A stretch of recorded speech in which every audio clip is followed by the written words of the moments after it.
Live from WRAL News Headquarters in Raleigh, your number one source for local news. WRAL News, coverage you can count on. The countdown is on for Super Tuesday in North Carolina's primary election. Good evening and thanks for joining us tonight. I'm Julian Grace. Well, the candidates vying for the Republican Party's nomination spent their time trying to win over North Carolina voters today. Former UN Ambassador Nikki Haley came to a Raleigh brewery, and former President Donald Trump talked to supporters at the Greensboro Coliseum. That's where WRAL's Shelley Jackson was today. She's part of our team coverage from the campaign trail. And Shelley is live in Greensboro, where former President Trump wrapped up his speech about 2.5 hours ago. Shelley, what are some takeaways from today's event? Julian, just 2 hours ago, like you mentioned, this was packed. The Greensboro Coliseum, unofficial number, about 5,000 people. 5,000 people here to see the former president. He spoke for about 90 minutes. During that time, he only referenced his Republican opponent, former UN Ambassador Nikki Haley, once by name, instead focusing most of his energy on President Joe Biden. He also spent most of the time and energy going after the border and immigration. Right here, and all that came, and then now they're wrapped around the front of the Swarm building. The crowds came out early in Greensboro, waiting for their chance to see former President Donald Trump. We're out here to show our tremendous Trump support. I'm a Trump fan, and I've got his pictures all over my wall in my bedroom. President Trump focusing his speech on immigration and crime. It's a new category, migrant crime. We call it Biden migrant crime. Trump asserting that immigrants were behind violent crime in the U.S. That's despite a Department of Justice study showing undocumented immigrants committing fewer crimes than native-born citizens. The former president also referencing his legal issues. I'm being indicted for you. I am. Thank you very much. I appreciate it. Trump talked about Michael Whatley, chairman of the NCGOP. The former president is backing him to be the next head of the Republican National Committee, and he endorsed Lieutenant Governor Mark Robinson for governor. You are outstanding, and you're going to be the next governor, so that's going to be very cool. Trump didn't spend as much time on the economy, but he went after Biden's energy policies, even though the United States is currently producing more oil than any other nation in history, according to the S&P. We're going to start drill. The loudest applause of the rally came when Trump addressed cultural issues. On day one, I will sign a new executive order to cut federal funding for any school pushing critical race theory, transgender insanity, and other inappropriate racial, sexual. And he says his campaign is just starting. We're a freight train, and we're going, and we're not stopping. And North Carolina is one of 15 states heading to the polls next week for Super Tuesday. Julian? North Carolina is definitely in the discussion. WRAL's Shelley Jackson live in Greensboro tonight. Thank you, Shelley. Meanwhile, here in the Triangle, the former president's last Republican rival standing held her own rally. Former South Carolina Governor Nikki Haley spoke to an overflow crowd of hundreds of supporters at Union Station this afternoon. WRAL Capitol Bureau Chief Laura Leslie reports the energy level there was extremely high. Speaking to a crowd of hundreds of enthusiastic supporters today here in Raleigh, Nikki Haley had sharp criticism for Democrats and Republicans as she campaigned on a message of returning to normalcy. This was former Ambassador Nikki Haley's first visit to Raleigh this campaign, and Ann Allen and her daughter Julia were excited to see her in person. I don't think we have the best choices with the two front runners, and I think Nikki is an answer for me. I just really love seeing a woman in politics. It's amazing, and I'm really hopeful that she gets the nomination. So is Cecily Christian. She voted for Biden in 2020, but says Haley has her full support now. I think she's less divisive. I think she's someone a lot of people can stand behind on both sides of the aisle. Haley spoke for 30 minutes on topics from the economy to immigration to the deficit. She pledged to balance the federal budget and cut taxes on the middle class. She criticized both Biden and Trump on foreign policy. And now you hear from Trump and from now the Republicans following suit that you have to choose between Ukraine and Israel and the border. They are flat out lying to you. But her sharpest attack was on Trump's support for Russian President Vladimir Putin. Trump is going to side with a madman over our allies who stood with us after 9/11? Haley said she's running to bring normalcy and stability back to politics. She said Americans are tired of drama and global instability and gridlock. There's a lot of us that want normal again. But we have to go and do something about it. Haley remains far behind Trump in the polls, but she said she has no plans to get out of the race. We're running through the tape. That's what's happening. I mean, this is anywhere and everywhere. We leave here, we're headed to Boston, then we're headed to Vermont, and we're headed to Maine. We're going to keep going, and we're going to keep pushing. Early voting is over for this election, but you can still vote in the primary Tuesday, March 5th. Laura Leslie, WRAL News, Raleigh. North Carolina's early in-person voting period ended this afternoon. Through Friday, almost 8% of registered voters in North Carolina had already cast ballots. Now, if you did not vote early, polls will be open from 6:30 a.m. to 7:30 p.m. on Tuesday. We have two major developments today in the Israel-Hamas war. Listen to this. The U.S. made its first humanitarian airdrop into Gaza. Aid groups have criticized the U.S. efforts as ineffective. Israel continues to obstruct the bulk of the aid deliveries. Also, a U.S. official says Israel has basically accepted a 6-week ceasefire proposal. However, Hamas has not yet agreed to specific terms around the release of hostages. More talks are planned in Cairo as negotiators try to reach an agreement by Ramadan, which starts in just over a week. Massive crowds of people around the world are participating in a day of action for Palestinian people.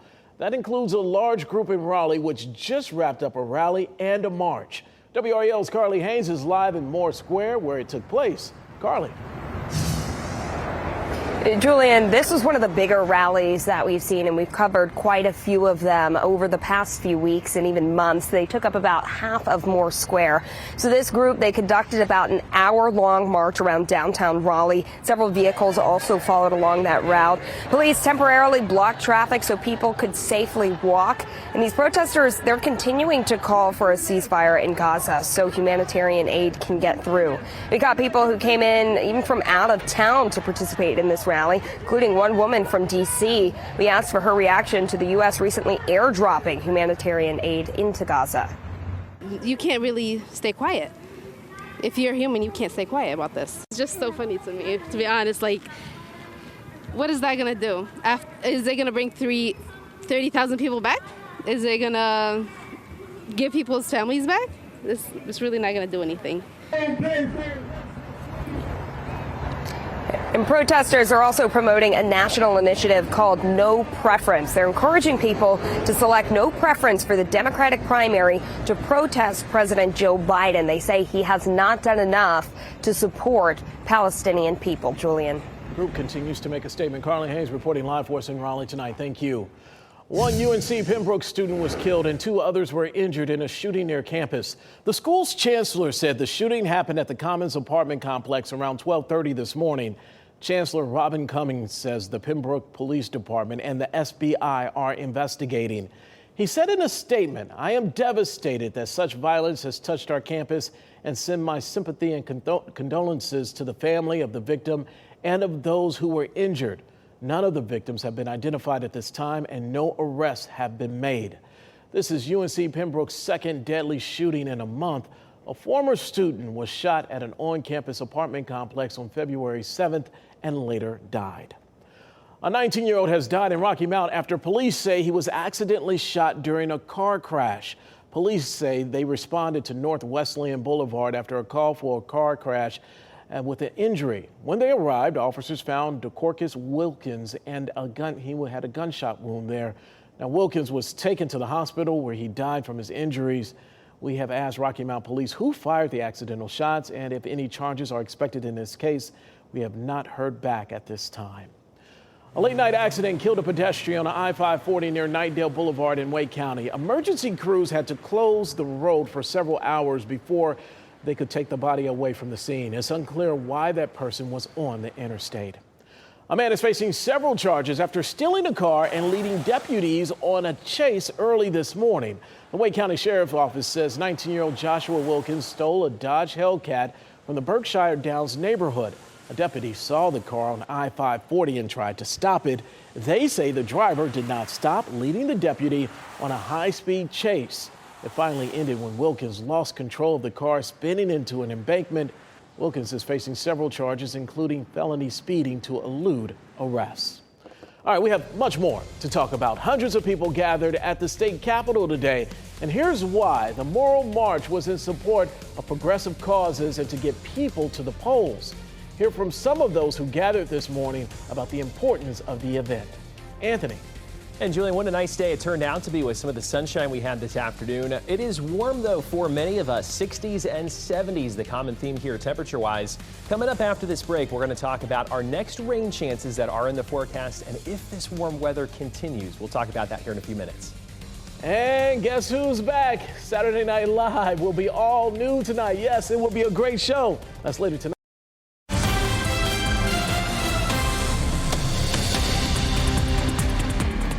Happening right now in the WRAL Live Center, both Nikki Haley and Donald Trump are taking to social media about their visit to North Carolina. Take a look. Nikki Haley posting these photos on X saying, "What a rally, Raleigh. We had more than 1,500 people come out. Thanks for spending your Saturday with us. Now it's time to make your plan and make your choice on Tuesday." Then we have this photo posted by Donald Trump on Instagram. In this, he thanked Greensboro, and of course, he included his tagline, "We're going to make America great again." Stick with us for any updates here. Again, that was Nikki Haley and former President Donald Trump in North Carolina today. All right, let's stick right on the political trail with just 3 days to go until primary day here in North Carolina. A last-minute push brought thousands to the heart of downtown Raleigh. Now the goal to organize poor and low-income North Carolinians and get them to the ballot box. WRAL's Eric Miller has the story. Just next month. Saturday, the speeches echoed through the city. Poverty is abolishable and unnecessary. Pastors, farm workers, activists, as many as 5,000 people, according to organizers, all part of the Moral March on Raleigh. Today is a solemn assembly dedicated to the 800 people who will die today from poverty and low wages. This event, the work of several groups, including the Poor People's Campaign of NC. The overwhelming message: use your voice and your vote. Since we want it, we ought to use it. The event kicked off at 10 a.m. Crowds grabbing signs and stepping in line, heading from Fayetteville Street to Bicentennial Plaza. The urgency of the moment felt by marchers like Karen Ziegler. I'm a retired nurse. I've seen how people in extreme poverty live right here in the Triangle, and I know that it's death dealing. The event brought together campaigners for a $15 minimum wage, health care for all, workers' rights, and more. Before COVID, they were service workers. During COVID, they're essential workers. You're essential, but you're not essential enough to have a living wage or paid family leave or health care. Organizers hoping that message echoes at the ballot box on Tuesday. In Raleigh, Eric Miller, WRAL News. All right, we can't wrap things up without introducing you to this couple. Congratulations to this beautiful couple. This is Karen and Marvin. The pair got engaged in the WRAL Azalea Gardens this afternoon. Now, Marvin surprised Karen with a beautiful setup of flowers, candles, pictures, and a Marry Me sign, and all of their family and friends were right there. Marvin, you are one smooth guy. I love that approach, man. That's pretty cool. What you think about that, Anthony? I'm thinking, yes, that approach is great. And thankfully, Julian, they had such nice weather. Oh, it was beautiful, wasn't it? I'm glad that that kind of turned out. We had the clouds this morning and then beautiful out there for them this afternoon. So congratulations to both of them. That's such an exciting chapter for them here as we head into the next however long they are engaged.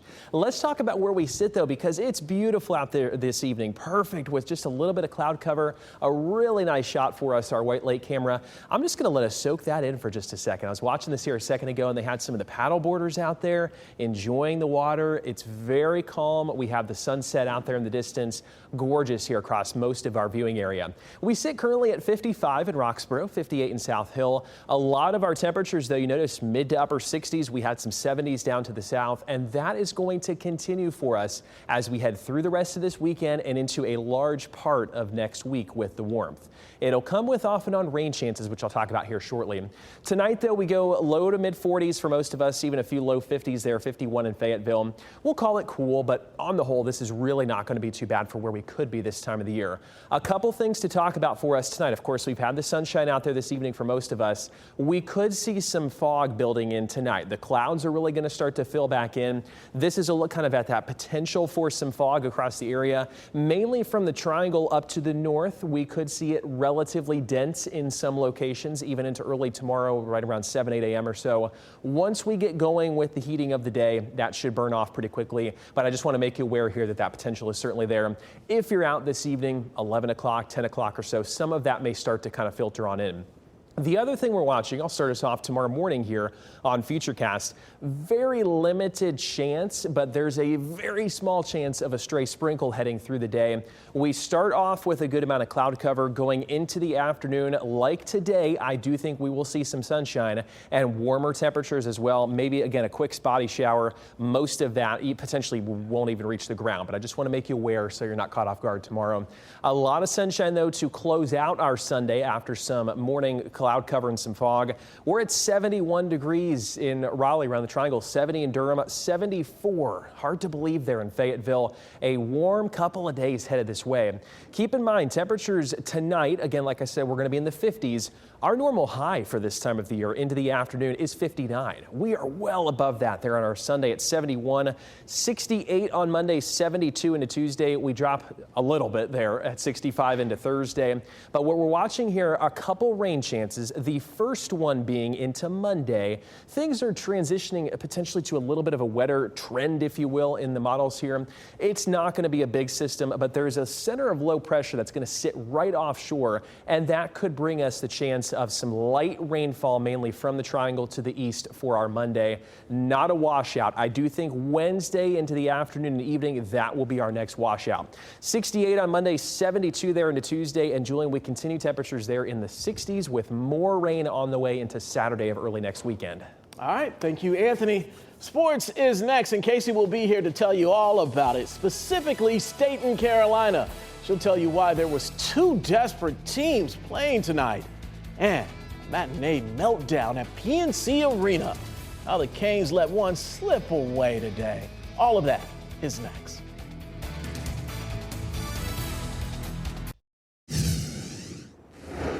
It's officially desperation season for some teams, at least. Just 1 week left in the regular season. And you know what? We've been saying it for weeks that NC State is in must-win territory tonight versus Carolina. Well, this was it. It was all or nothing.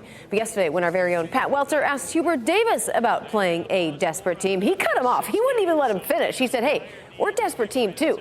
Heels in control of their own destiny at the top of the ACC. They were looking for that regular season ACC crown. Let's get you out to the Dean Smith Center, where Carolina has won 18 of NC State's last 20 visits. This one, though, back and forth early.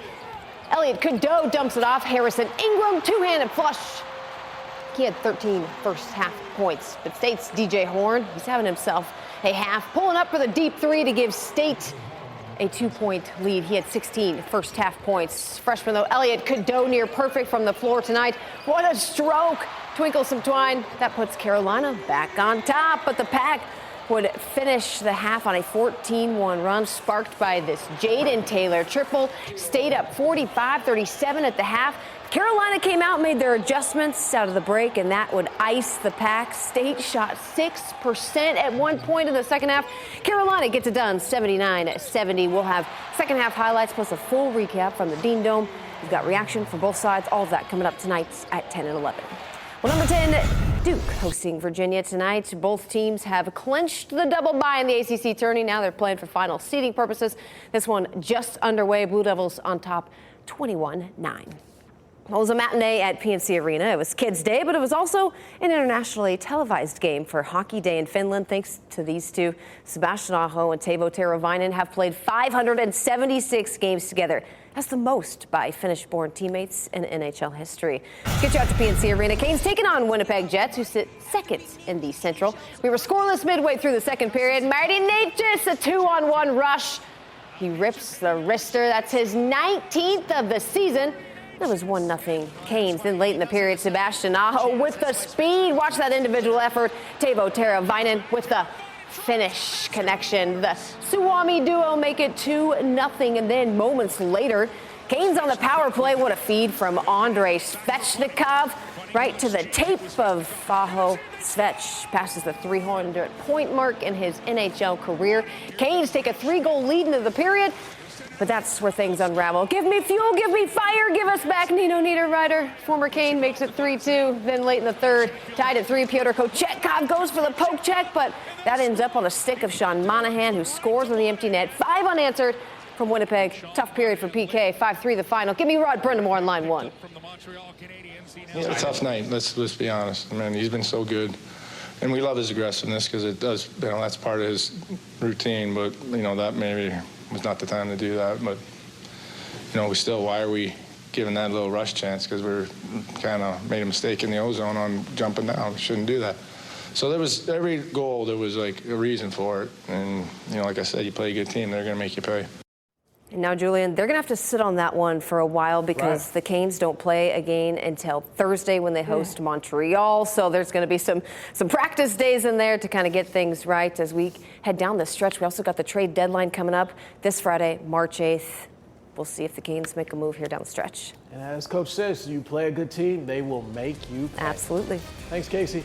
And thank you for joining us tonight. Have a good night. We'll see you later.